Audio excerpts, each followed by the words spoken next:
Bonsoir, bonsoir, bonjour, c'est Congo News 24. Bande Konanga, comme toujours avant de commencer notre émission, nous disons merci à Dieu. Nous disons merci à nos chers abonnés et téléspectateurs qui nous suivent partout dans le monde et en RDC. Bande Konanga, soyez les bienvenus. L'émission Nabisoto Sola ensemble, la situation politique en RDC. À la une, chers téléspectateurs, on va commencer cette émission Bandeko sur parade militaire. Oyoboko Yoka, arrestation de plusieurs officiers militaires FARDC à Lubumbashi et à Kinshasa pour haute trahison. Ezaya Koyinda et si Indi. Deuxième point, chers téléspectateurs, FARDC a récupéré les positions de RDF 123 sur les collines de Ndumba et Kiluku. Bandeko makamboza minene.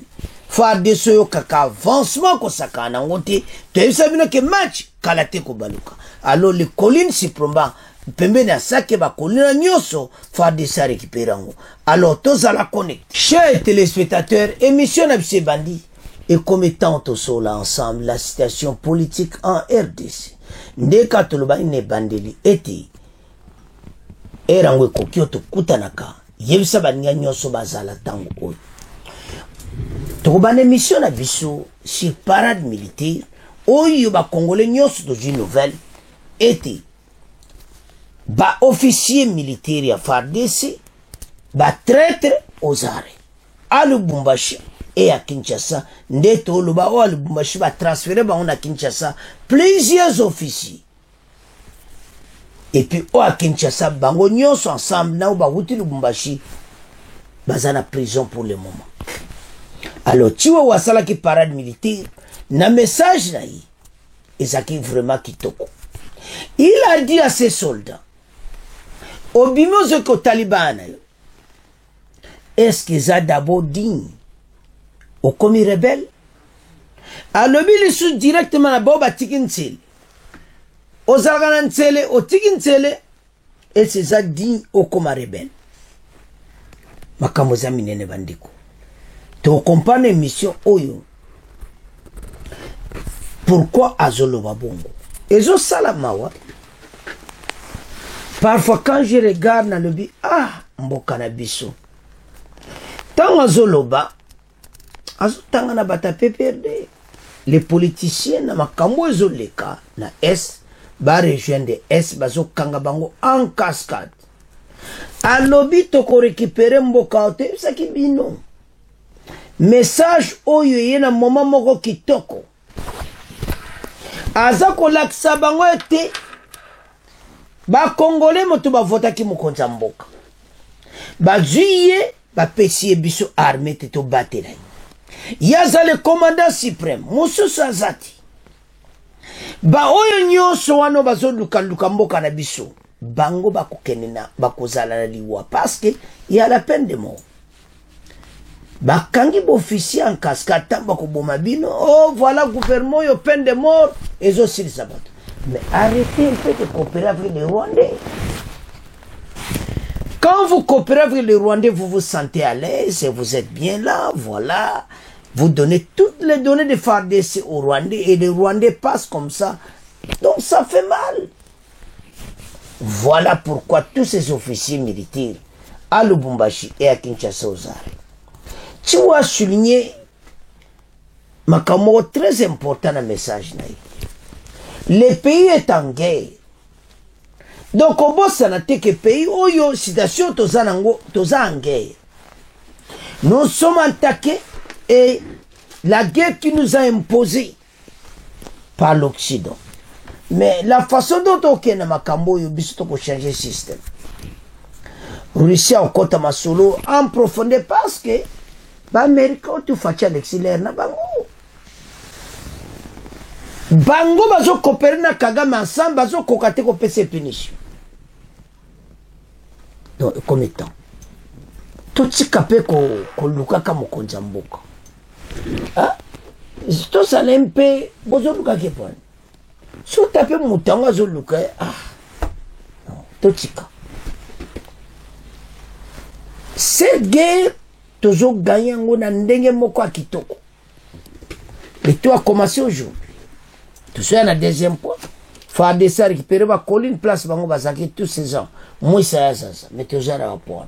Alors, quand nous voyons tout ce qui se passe pour le moment, tant que nous la situation, Congolais, tout élément. Ça, c'est notre pays. Situation que nous vivre pour le moment à l'est de la RDC. Et je sais que les soldats sont tout bas à la mur. Tu vois, fungoli bango miso. Oso teka mboka na yo pona nini ne jamais trahi le Congo ou ma devise mboka.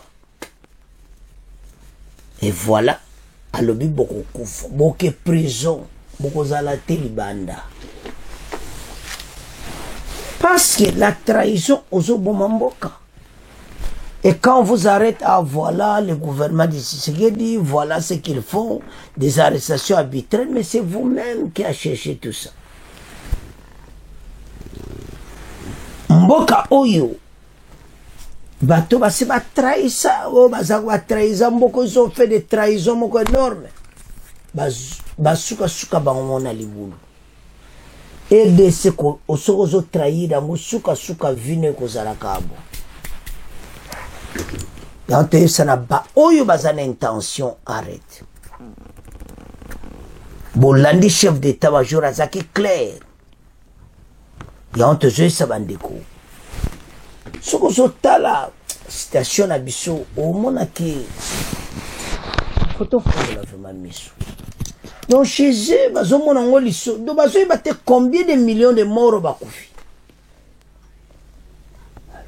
Tant que match est retourné, parce que le Rwanda est un petit pays. Kaka, pas Vassili.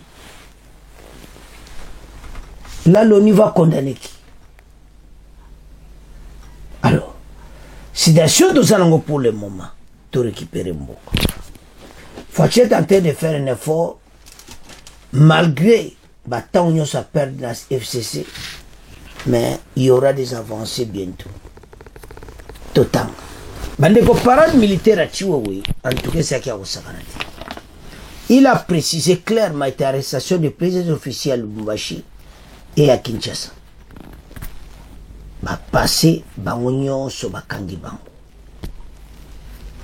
Et maintenant, abaniko solo na armée.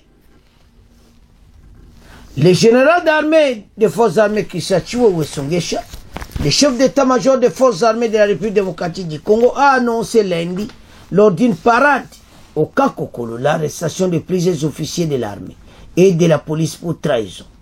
Devant les unités de l'armée et de la police, le général d'armée des forces armées Songesha a déclaré « Nous sommes en guerre.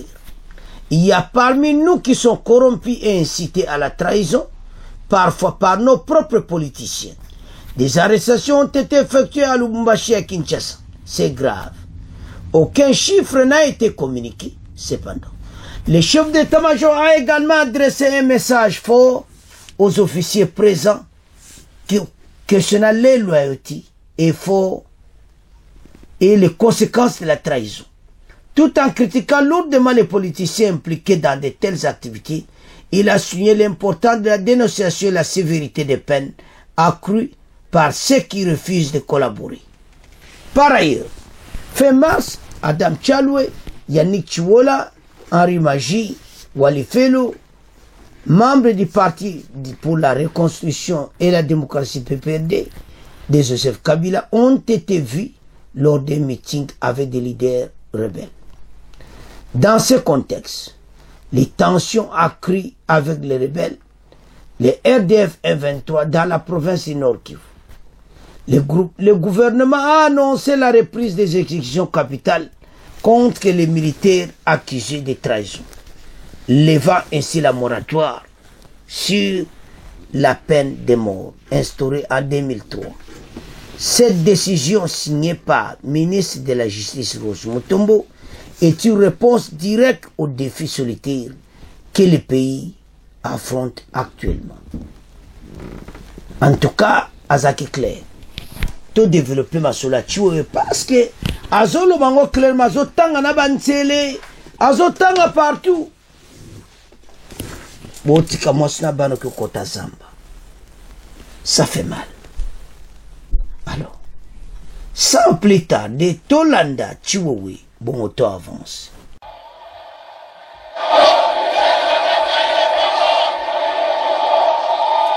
Bino Awa, c'est comme si vous l'avez répondu. Vous êtes en train de rêver quoi? Vous êtes à la parade, Bino. Oyo bloc nini? Grand Kigé. Bon Bino, Grand Kigé. Notre devise. Notre devise. Notre devise.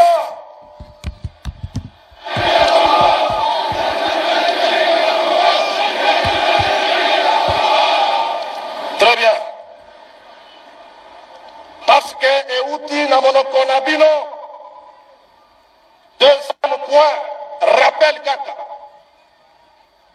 Notre devise, n'est jamais trahir le Congo. Ezala basali ya Nzambe balobi yango awa. Ezala prophète ya muke 13 ans.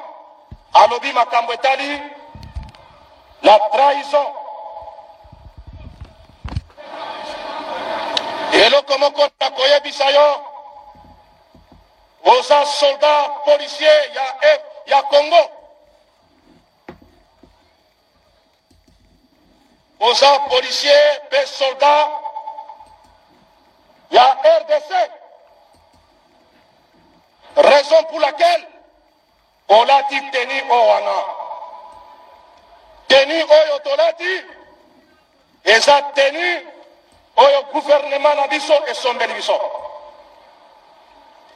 Olati yango oza reconnu comme étant congolais. Salela ba valeur ya ba congolais. Est-ce que toyokani? Est-ce que toyokani? Kobe bisa lokumu ya armée na police na yote. Oza officier, sous-officier, soldat, caporal, ezala matelo. Oza na droite ya kotrahir mboka na yo. Oyo oza na mbuma ya trahison. Kaka ndenge basali ya Nzambe balobi awa. Il va le payer d'une manière ou d'une autre. Il le payera.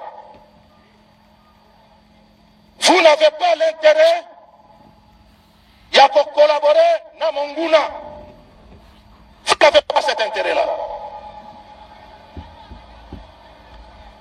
Parce que nous parlons de la devise, la trahison. Katikati na bino,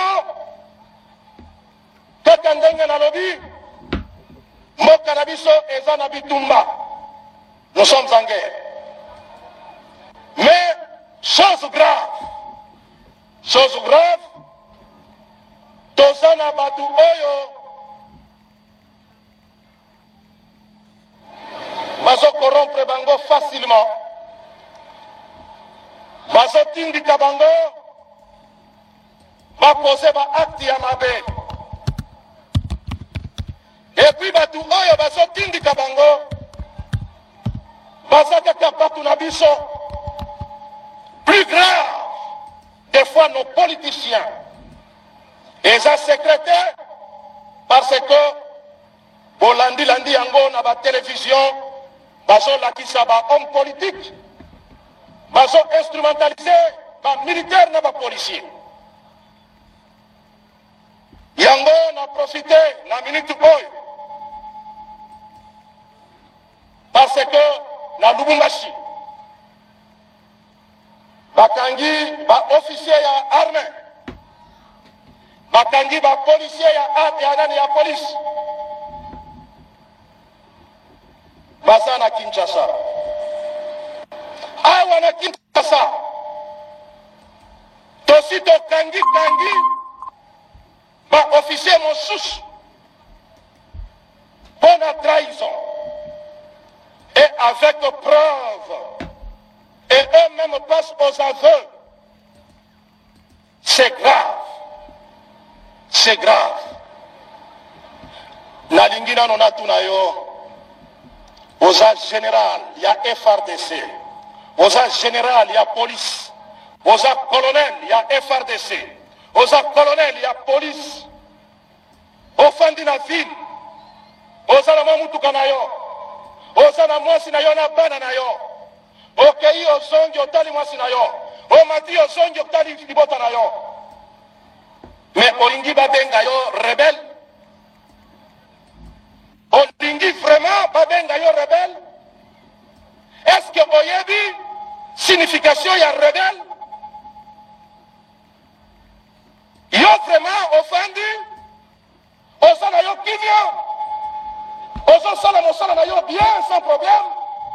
Mais un politicien ailleurs, Oswa boye, okokoma boye.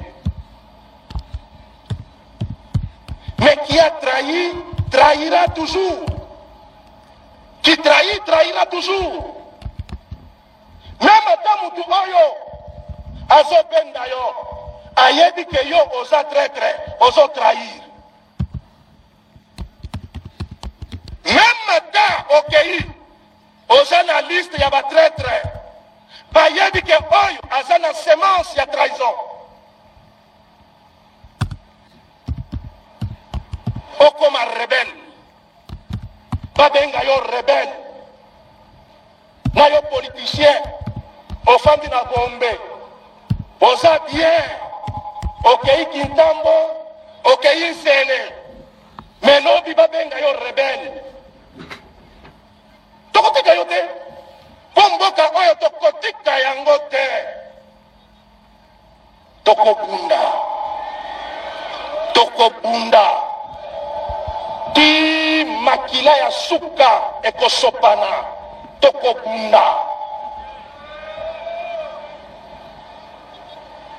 Bokobangisa biso te. Pe mutokobangisa zapete.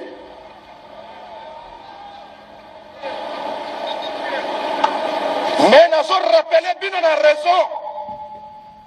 Vous n'avez pas droit à l'erreur. Bino boza awa. Vous avez droit à l'erreur. Même ba oyo baso landangai na ba intérieur. Vous n'avez pas droit à l'erreur.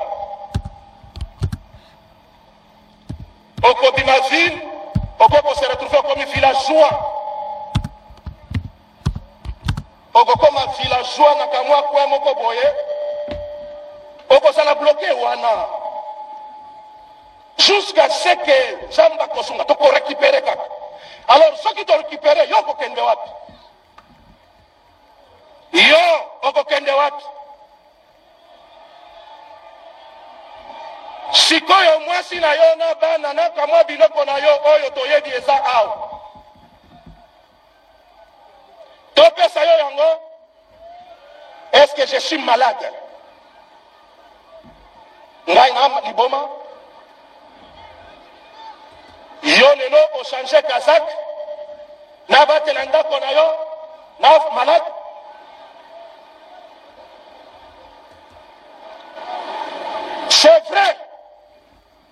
C'est vrai, vous êtes contacté tel que Bozawana et Belé Baza contacté, mais c'est ici où je félicite les courageux, ceux-là qui dénoncent. Beba Oyo Bazo dénoncé, mon côté Azo Kangama, parce que a dénoncé.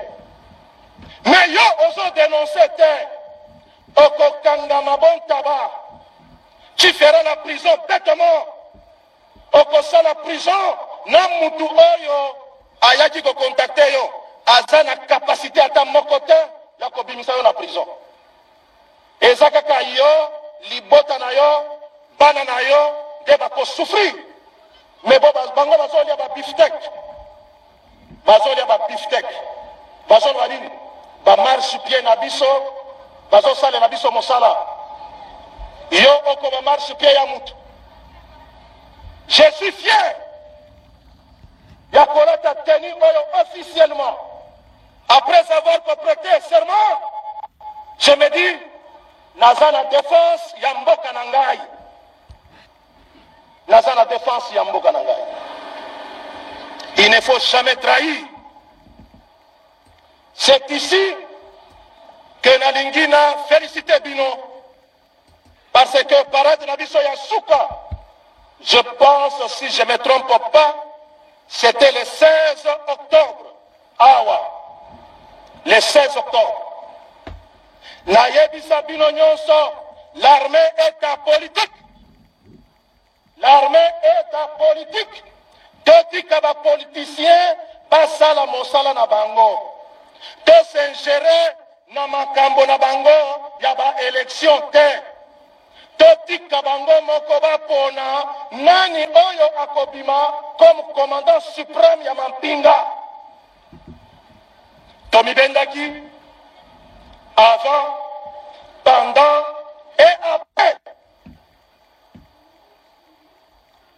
Soldats à Fotakate, policiers à Fotakate, bande konabiso moko ba civil ba voter, ba lobi na biso, Mampinga na biso, police na biso, toponeli bino papa na bino, oyaza commandant suprême na bino, ye, biso tofandi tozotal, pour présenter biso nani. À dater d'aujourd'hui, Papa Nabino ya FRDC, Oyaza commandant suprême, le commandant ya armée Nabiso, Kombonaye, Félix Antoine Tshisekedi Tshilombo, parce que Yende, président Nabiso, commandant suprême Nabiso. Est-ce que Toyokani? Est-ce que Toyokani? Est-ce que Bisonde Toponaki est? Chiko Kolandanga ite otuna, pona nini lobi bongo? Est-ce que Bamonaki ngai na élection? Ou bien Bamonaki basoda? Ou bien Bamonaki bino na bakiti bozole kanango vitesse? Namona même pas un rapport dans ce sens que soldat mokoye wana na bakiti ya ba vote azanango vitesse na kintambo azoke nango sokilemba pas du tout. Bango moko ba voter, bango moko ba pesi mokonzi deuxième mandat, bango moko ba lobi na biso ye commandant suprême. Biso to fandi muketo lobi, oui, bon lobby, mais esengeli cour constitutionnelle est confirmé. Est-ce que Ngana za juge ou bien avocat? Même à Taba Oya Biso Bazauna, ba général Likulia, ba général Kampeta, Basakuna, Bangonde, Batuyamibek. Mais na mon place mon côté, Badengisa Bango, Boya, to solola, to ye banani to représenter. Bango moko basali balobinin. Commandant suprême Nabino, yeah. Et puis ben invité Nangai, na yope yakomon. À dater d'aujourd'hui, pas d'aujourd'hui, à dater ya jour Owana. Notre président de la République, commandant suprême, il y a FRDC, na PNC, na service national. Déjà, commandant suprême Nabiso, président Félix Antoine Tshisekedi Tshilombo. Est-ce que Toyokani? Est-ce que Toyokani? Maman Nabiso, c'est la République démocratique du Congo. On n'a pas droit à l'erreur, il y a qu'à trahir notre devise. Tozan a droit à qu'à trahir notre devise. Bandeko Tolandi Biso Yonso Chiwowi. Dans ce la citation lobby, ah, ta baramboka totelema. Osomona clairement été. Trahison continue. Mais bako sila. Alors bakanga miebele na Lubumbashi baye na na Kinshasa. Na Kinshasa bakanga ba mususu. En cascade bakotika bango te. Alors bonyo so bazokende pa Kagame armée rwandaise. Mokolo toko récupérer mboko kozala wapi? Parce que toko récupérer. Quelque chose on vous met la toko récupérer yango. Baza na place a okende te. Bakotika bisika wana bakokoma na suka. Bandeko situation toujours vivre les pire. C'est à cause ya makambo ileki mais le tout la population a besoin de souffrir. Alors, maintenant sur tali dossier message là et ça qui est clair. Il a parlé to landi wana pona fachi. Alors bipino boza ba politicien. Armée. Mokota mema ekeza ki ko voter. Mais peuple a poni badji ba pesi na maboko na biso pour un autre mandat de Sénat. Donc ba soda il faut pas comprendre. Ba tika ba position moko ma wakamodon ba conseil ba pesi ezakito. Soda na moment auto za en guerre il faut à cause de distraction. À cause de la distraction. Vous protégez Bela Batu, plus de 100 millions de Congolais. Il faut être sage. Alors, bandeko. Situation to zalangonde to landi echiwowe. Ba soldats to ba kanyo do so tala po monaka to ba omaka ba Rwanda. Il y a nos compatriotes de Congolais aussi. Mais sur talo mona clairement que situation est appelée. Alors, maintenant mokoza mboka il faut payer na apona ayokana tana riche.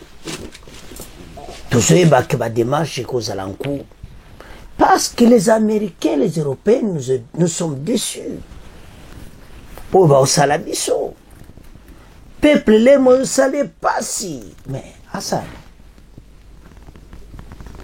Donc, sous autant situation, le dit, ah, mbokana biso. Mite mama la mute, mite mama bi. Quand on a tant pour émission, surtout dans mes parties, même moi, on a 14 ans, je crois. Azo prêché, azo lac sabango. Quel est le militaire au salaboté, mais moi, on a manqué. Armée, elle se bâtit comme une négligence. Les pays est en guerre, tout le sérieux, bon, tellement pour la moka, tout bengana, bangonio, son a ruchuru, bakere, ora, zana, kiwanza. Ceux qui bakere, batama, ceux qui wabiso, bakene, Ghana, ceux qui bakene. Mais biso de tellement pour l'intérêt de la nation. Nous allons vaincre cette guerre. Toko bengana monguna avant de l'Ibiso. Baye baete. Démarche na bango. Makana onyos. Oba anga ba piye mboka oyo bakozaneshe. Alors, bana mboka. Na komo tika parada chiwe na mboko na bino. Bo ndebo bo meka kopesa bino mu ba commenter. Parce que la situation est difficile. Hein? La vérité blessaka. Comment mboka pour le Mumatozali. Donc, situation tozanango senga réussi. Parce que baya qui ko blende wa blo na bango sakanati. Et comme taba bombe kita. Alors, bana mboka. Tolandi bisonyos. Tu comprends les premières parties, tu motika mona bino nde bo commenter les sous. Tu ken la deuxième partie. Alors, chers téléspectateurs, tu comme na point biso oyo ya FARDC. Bandeko de bonnes nouvelles, il y a des avancées. FARDC a récupéré ce lundi, c'est depuis même hier dimanche, les collines Oyo, armée rwandaise Bazalaki. Les collines Nyonso, je crois bien, bah, bêti mon bilon comme moto. Donc, tous ces collines-là, et qu'on a un bon FARDC. Et puis, bazo continue l'élo li subite. C'était balayé l'élo qu'on s'akanati. Ça qui sommes ce matin. Beaucoup yoka confirmation. Alors, ceux qui n'ont pas la makambo, n'ont pas comment ces pays ça change. Mais Congolais tika kolala. Boulana première fois comment tu vois ça va soda. Era trahison za suscité et comme l'être telema pona mboka. So nazotala bandeko mususu bozo comprendre te pa mboka za kokende. Au lieu de telema ensemble, bino bozo landaka ba infiltrer Rwanda. Mais les Rwandais le savent très bien que nous allons récupérer ces territoires. Et c'est ce qu'ils font maintenant.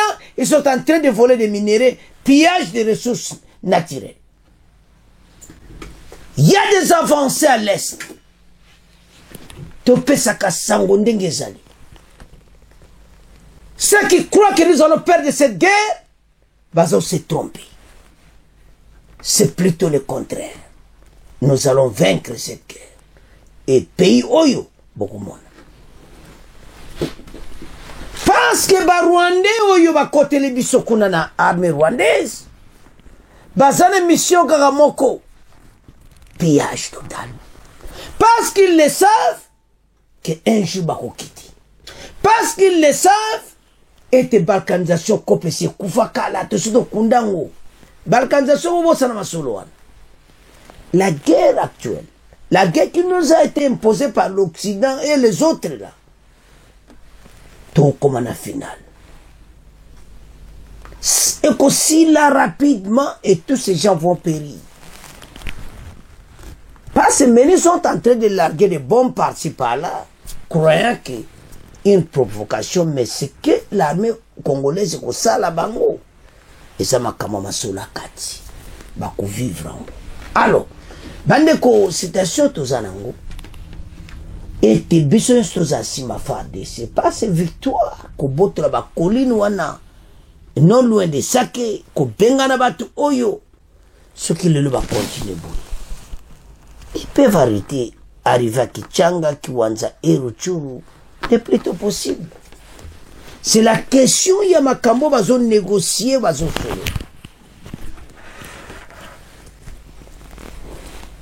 Rwanda a mon appelé comme clair que a qui n'a qu'à n'importe quel biso qui nous soutenir, bango mena va prévenir ce bien.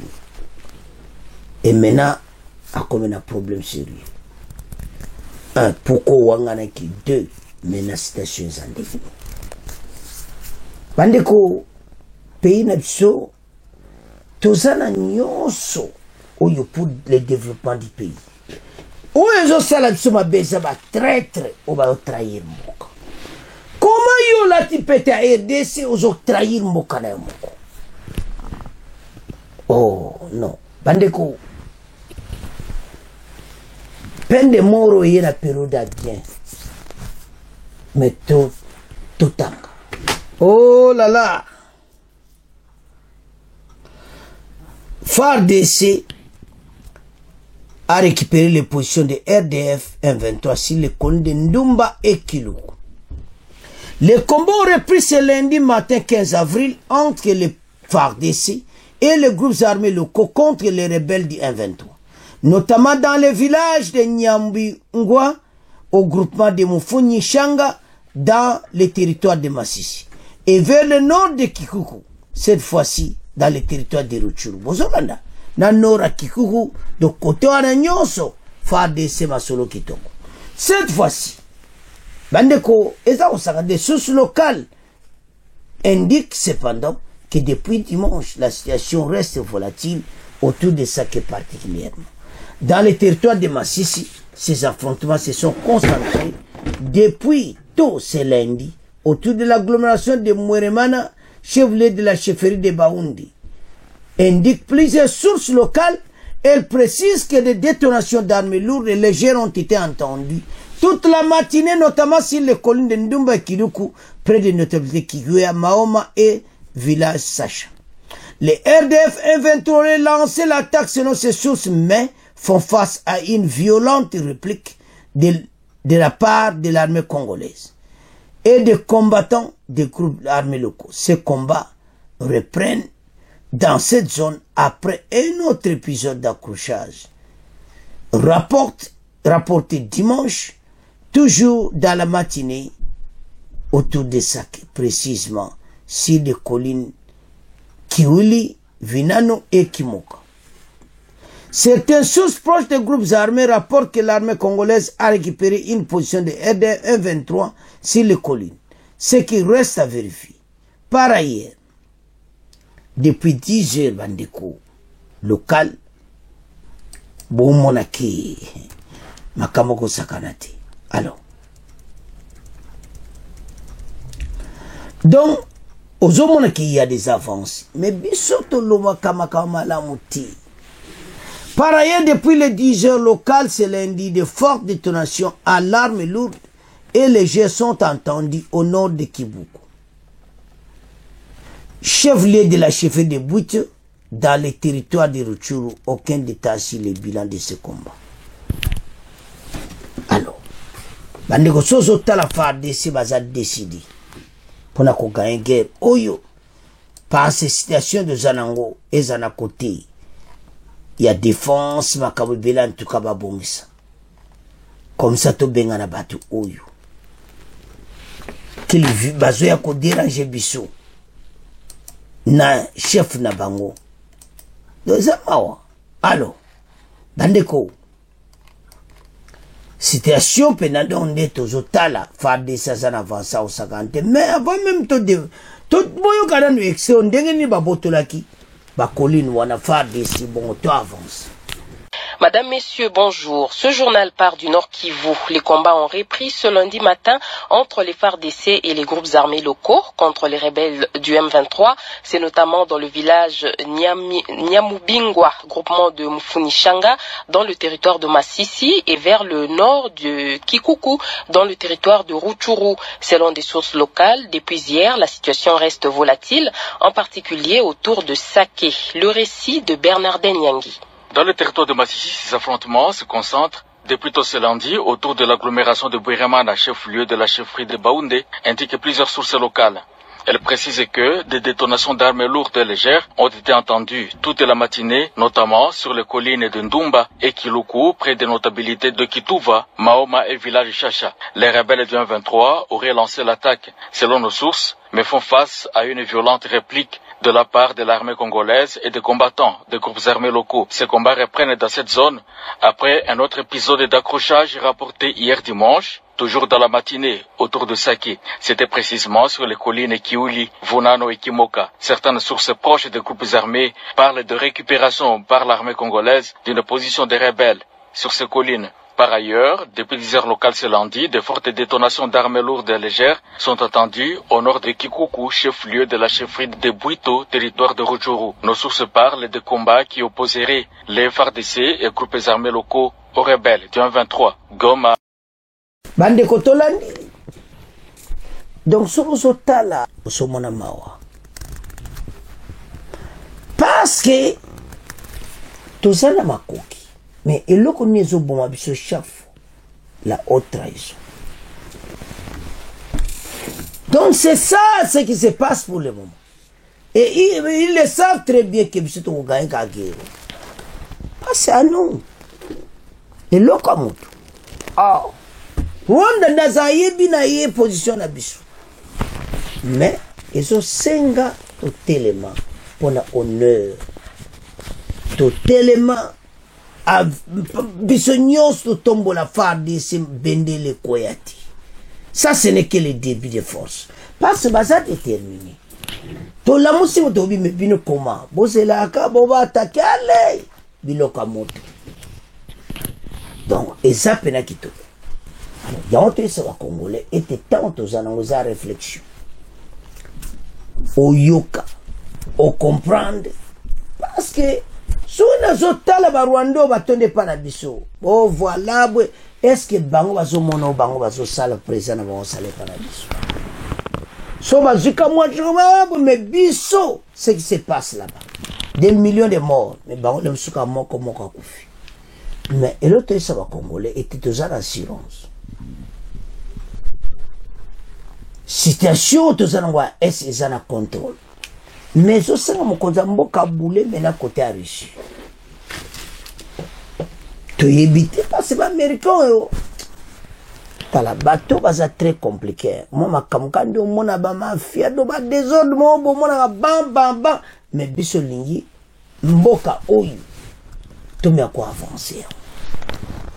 Et ce ça la soni moko ko sakanati bato bazozwa bambongo tolandi chiwe bazozwa mbongo po oteka mboka bakolia mbongo wana ti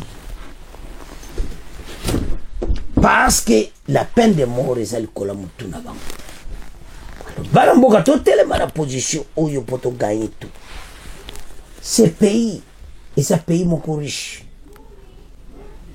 donc ozomona mboka na mwa ata moke faci asali quand même un effort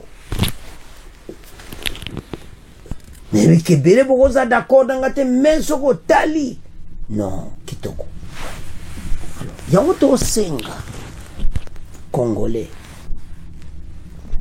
tozala nsima ya armée. Ça c'est notre espoir et le bichiwo ya koboma ti dernier soldat wana tondimba yo.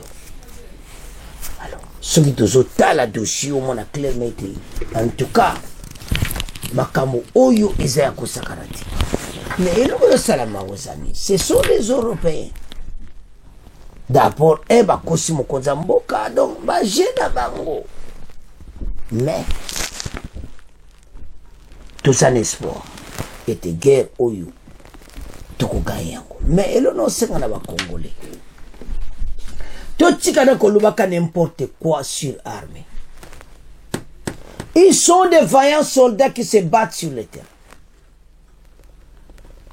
Parfois ndenge ka bazobundana bayibi kutu te nani ou bien na afutaka bango tout ça bango bula moza ba protéger mboka. Congolais bon réveil. Parce que tant de gens ngozo senga congolais nyonso parce bateau bit na mozani.